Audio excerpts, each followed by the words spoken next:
салом дӯстони азиз, хуш омадед ба канали Neka. Бародаро, имрӯзҳо мисол ба як садамаи оддӣ намешавад ягон каса ҳайрон кунӣ. Аммо дар барномаи имрӯза мо ҳамон садамаҳоеро ба шумо нишон медиҳем, ки аз тарафи мошинҳои қиматбаҳо рух додаанд. Яъне мошинҳои суперкар вақте ки ба садама дучор мешаванд, бовар кунед, тамошош куда интереснее, чем обични мошин. Ай ҳамин аввалохтон фаҳмиде, ки мо дар бораи чӣ имрӯз гап мезанем. Ва имрӯз ҳам хеле порчаҳои видеоҳоеро нишон медиҳем, ки мошинҳои суперкар ба садамаи аҷоиб дучор шудаганд. Бега пазиёд намекунем, дар канал обуна мешем ва зангларо пахш мекунем. Ролика сар мекунем, рафтем.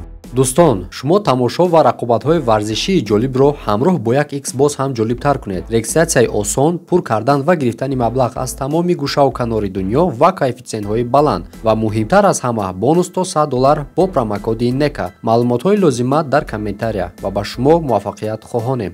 ронандаи ин мошини Mercedes фикр кард, ки дар Mercedes лодка шиштагай, не ки ӯ фикр кард, танҳо ин фикр буд ва ҳами ол хатия то зонура набуд, ҳами басанда буд, ки мошина каме ҳам боша ғарқ куна ва двигателш хомӯш шавад. Ва ҳами хел ҳам шуд, мошинаш хомӯш шуд ва дигар намеравад. Дар инҷа боша ронандаи ин суперкар мошинша оварда, ки моторша, яъне муҳаррикша усиливат кунанд, турбо зананд, ҳами хеле фишкои барои супергонко ҳастай ку. Ва фикр ки дар баъди ин мошин задагай ва сразу сар кард уже ай худаш алов ровардан. Ва чӣ хеле ки шумо мебинед, ба фикрам ки зури мотор нарасид ва турбинаш айкор биромад. ин ҳолате ки бо ин одам шуд, ин ҳамон ҳолате ҳастае, ки ягон касе нестае, ки ӯро айбдор кунӣ, ба танҳо худта айбдор мекунӣ ва халос. Ҳамин хеле гап астае, ки вақте айбда як кор набироӣ, бояд ҳамон кора ба гардан нагирӣ ва ин гап дар ан ҳамин одам дахл дорад.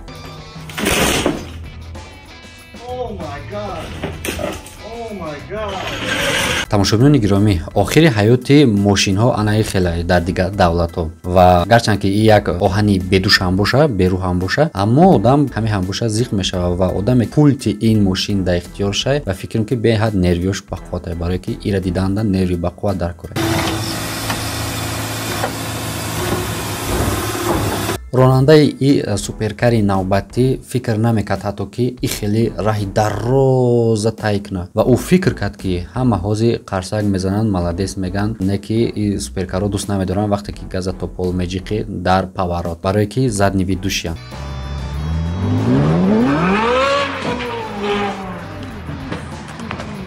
ва ба ҳодисаи гузашта монанд бо ронандаи ин суперкари ба намуди Porsche аст, ки инам дӯст намедорад вақте ки газа то пол айҷош меҷиқӣ, барое ки инам задниянд ва уже ҳар тараф ҳачат кардан мегиранд. Бародаро, шумо ҳисоб кунед, ки кадомиш ҳамин мошино пештар авария зад, ронандаи пешниангӣ ё ки ин ронандаи навбатӣ. Як дақиқа ҳам нагузашт дар сари ролан аллакай мошинҳоро вайрон карда. Ман фикр мекунам, ки ин ё дар як мактаб хондаган ҳардаш.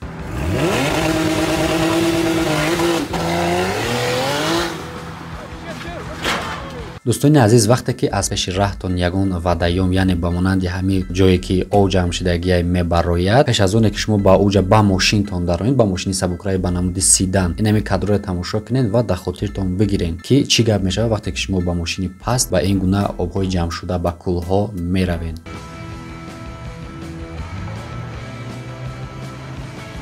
ман намедонам чанд қайм мошинҳои суперкари дигар авария зананд, садама дучор шаванд, ки ронандаҳои минбаъдаи ин гуна мошинҳои қиматбаҳо фаҳманд, ки ин хел мошинҳо бардюра дӯст намедоранд, гармошка дӯст намедоранд ва такшон бениҳоят пастае. вақте ки дар сари рӯли хали мошин мешинӣ, бояд тамоми габариди мошина аз тамоми ҷош, ҳар чор тарафаш аҳамияти намешавад, ки ба болои бардюр бигзарӣ биравӣ.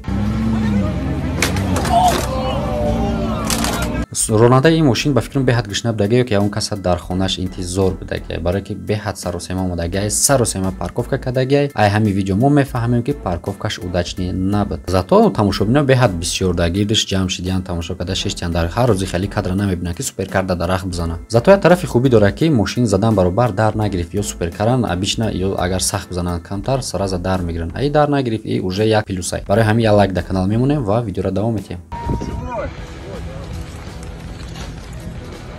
тамошобинони гиромӣ, ман ҳатто намедонам ин одаме ки дар болои ин мошини сир гузашт рафт, ё ҷин доштагия, ё ягон девона будагия, ё ки ягон қасд доштагия дар соҳиби ҳамин мошин. Ва ман ҳатто тасаввур карда наметавонам, ки соҳиби ин мошин ӯро биқапа, бо ӯ чӣ гап мешавад. Хай вариантотонро дар комментария пешниҳод кунем ва дар интереснаи мо мехонем. Видеоро давом медиҳем. ронандаи ин мошин бошад, ай ҳамин видео маълум мешавад ки ягон кори бениҳоят аҷоиб кардаги як акадоми маъқул шудагӣ нестай ва ӯра беҳад сахт муча кардагиан ай беринчи хеле ки дар навор мебинен. Ман намедонам ин мошина мешава ремонт карда ё ин ки не. Автолюбителон мисол комментарияда фикротона нависен. Ба фикри ман ки уже намешава уже.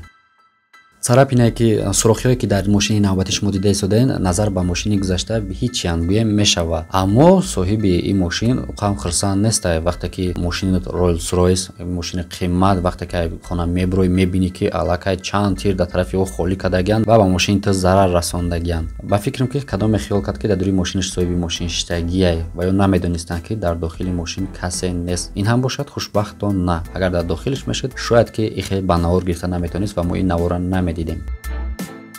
Дар ин навор як мошини бениҳоят зебора мебинем ки ба монанди филмҳо оташ гирифтагиай сӯхтестай. Албатта ин филм неста, и ҳаёти ҳақиқияй, и дар ҳаёт шидагиай ва чӣ хеле ки ба ману шумо интереснему бо завқ тамошош мекунем, дар соҳиби навор ӯ қам ба завқ набудагиай, барое ки сар мехези мошини дар гирифтестай. Тимболи Lamborghini. И ягон каса хирсан намекунад. Барои ин видеоро давом медиҳем. Бародаро, шумо худтон прекрасно медонед ки мошинаи задни видуши, асобина моторое ки объёмушон баландай, мумкин нестай ки газа сахт ҷиқидан аккурат набояд остаҳӣ кунед. Аммо ман намедонам ин суперкара вақте ки водителон мехаранд чӣ фикр мекунанд ва оқибаташ ана михалева камака газа сахт ҷиқидӣ, ҳатман мошин ай контрол берун мешавад ё мошинои контролёриши нестанд ё спортивния. Ба ҳамин хотир ина мефаҳманд ки дастадама дучор мешаванд. Одамое ки мефаҳманд аккурат наҳай мекунанд ва дума шигр ки бисёриҳо мефаҳманд ин чиза ва мунаввара давом медиҳем.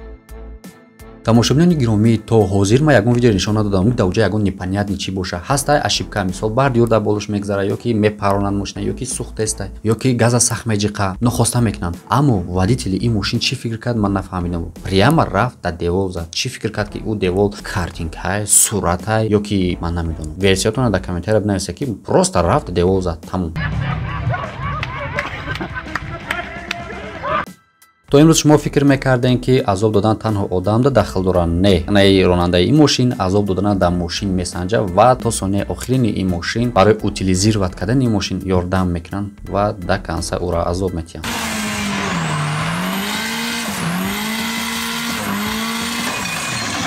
Дар ин навор ягон чӣ комментировать карда намешавад. Он чизе ки аён аст, ҳоҷат ба баён нест. Ва фикрам ки дар инҷа гонка аллакай дар ҳаминҷа тамом мешавад. Скоростной рекорд мондагӣ нестанд, аммо дар садамаи якчанд мошин одновременно рекорда заданд.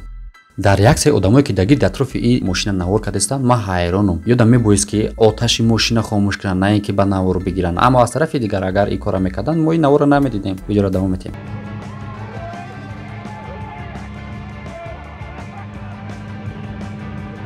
хай дар бораи ин навор ман ягон чӣ гуфтани нестам. И дар топи мошинҳо ғалатид ба хотири он ки ира соҳибаш лично ба хоҳиши худаш Михаил Литвинхтон блогери машҳури Россияро мешиносен. Ай сабаби ки мошинаш маъқулаш буду, аммо фирма мисол гапшона нагирифтанд, ай сахтиш расид, мошинаша алов сар дод. Дар бораи ҳаматон прекрасно медонед. Гарчанд ки ҳамин хелам боша, аммо чӣ қадар мисол дилгурдаи бахва дар кора ки мошини 16 миллионара гири алов бизанӣ.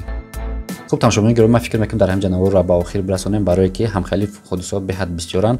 Падборкҳо ва дар наворҳои ин оянда боша мо ба шумо нишон медиҳем дигар наворҳои интересант. Дар канали мо обунашуда подписатсияро фаромӯш накунед. То видеои оянда дар паноҳи худо бошед. Хайр.